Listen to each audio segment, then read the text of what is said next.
星夜的晴天，神秘星期一。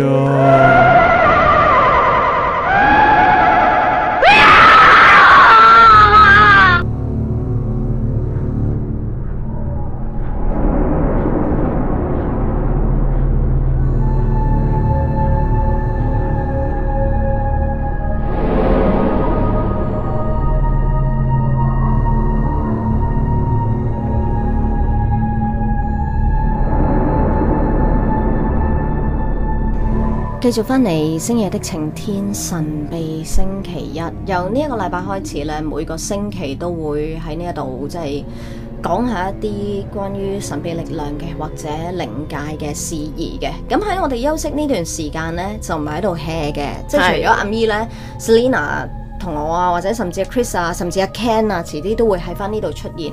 我哋都即係收咗好多料嘅，係同埋睇咗好多，即係聽咗好多，同埋睇咗好多相關嘅資訊嘅。咁啊，真係喎，其實世界各地都有好多呢啲事情發生，係解釋唔到嘅。今日我哋想分享一單嘢，就喺台灣發生嘅，就都幾恐怖嘅喎。係嗱，事緣呢，就有一位台灣嘅銀行經理呢。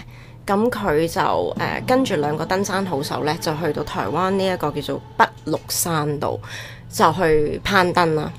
咁呢對老夫婦咧，連同嗰個台灣經理就去到嗰度嘅時候咧，嗰個銀行經理話：我想喺呢個位置影一張相。咁跟住就影完一張相之後咧，呢位男士就失咗蹤啦。即係喺個山度行山嘅狀況下失咗蹤啊！咁於是就當然好多傳媒爭相報導啊，大舉搜索啊，因為揾唔到嘛，喺一段時間都。咁佢就話即係嗰對登山夫婦咧，佢就攞住嗰張相就俾咗傳媒。咁喺嗰張相裏邊咧，就睇到嗰個男士咧就好似企喺一個好似崖壁咁樣嘅地方度。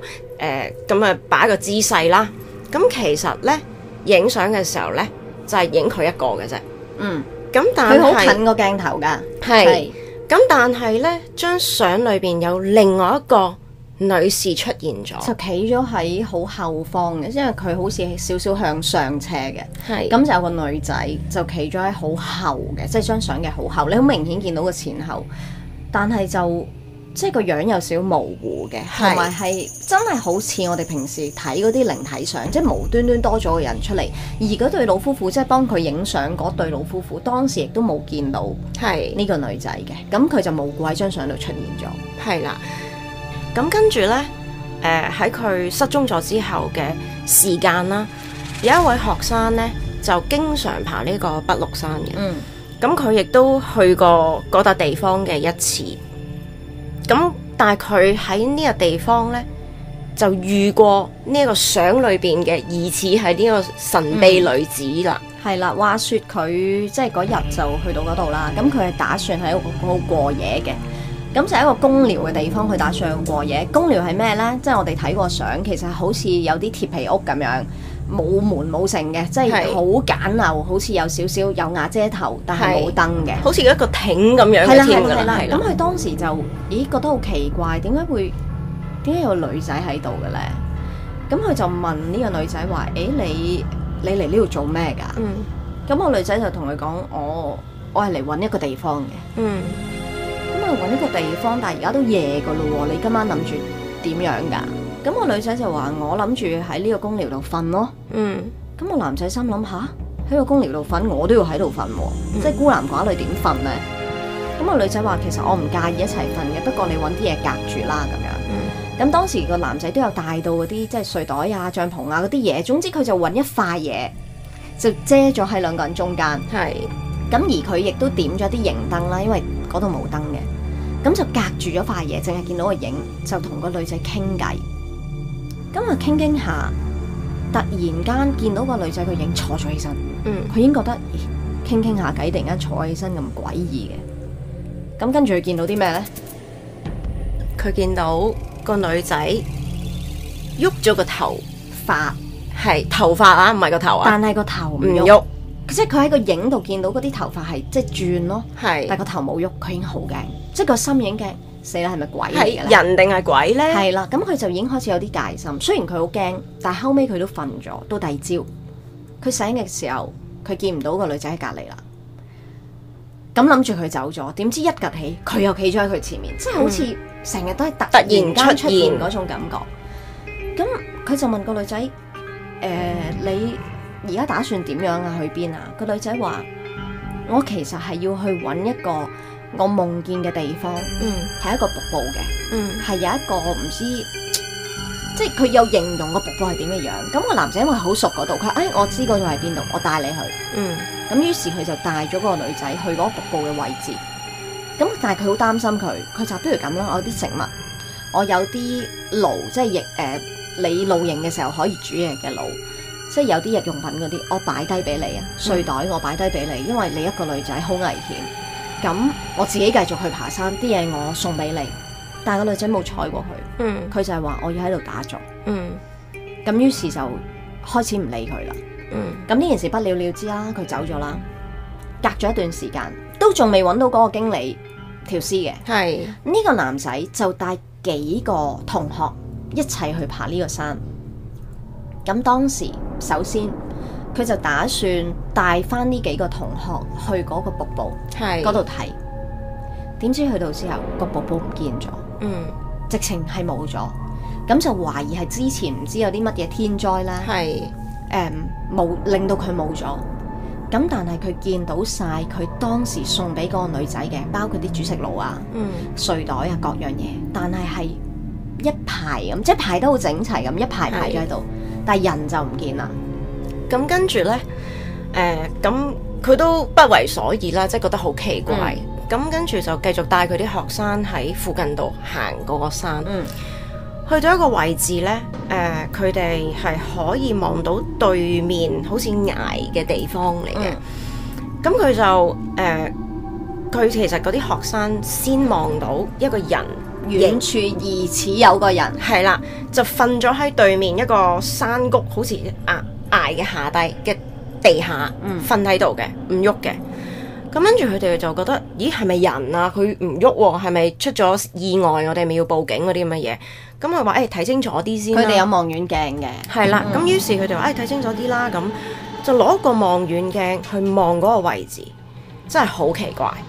佢一攞嗰個望遠鏡望嗰個位置，咁望遠鏡嘅裏邊嘅影像係朦得好緊要嘅。佢話咧，即係佢攞個望遠鏡一望嗰個即係疑似人嘅位就朦晒。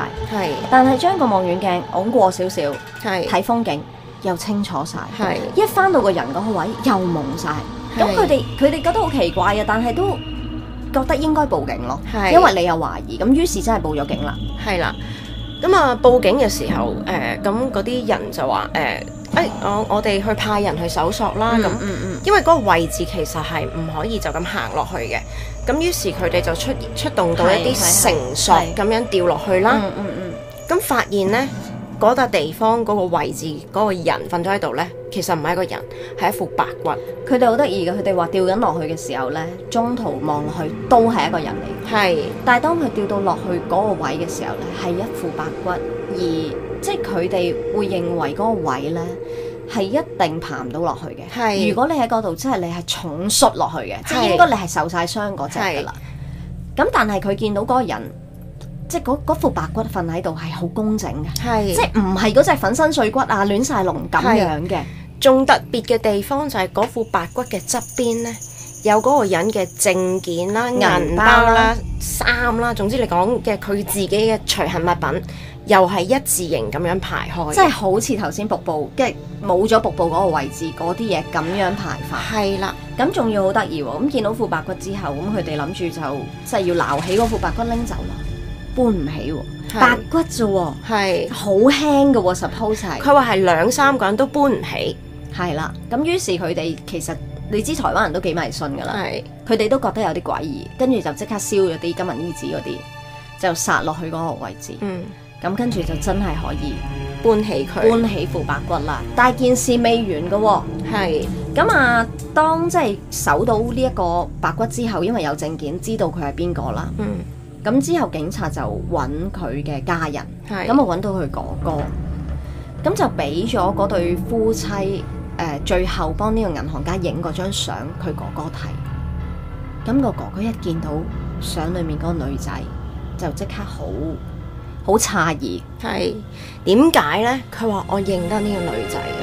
咁佢話呢，就係佢打電話嗱呢嗰個哥哥呢，其實係知道佢細佬失蹤嘅時候係人哋打電話話俾佢聽噶嘛。咁啊就係收到呢個電話之前呢，嗰晚佢發咗個夢。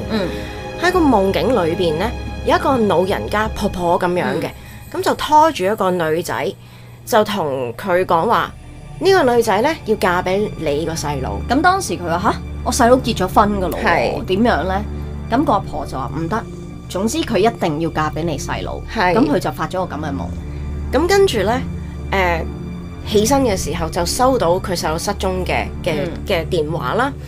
到當佢睇到嗰張相嘅時候，就係話呢張相裏邊嘅嗰個神秘女子，就正正係佢發夢嘅時候見到話要嫁俾佢細佬嘅神秘女子。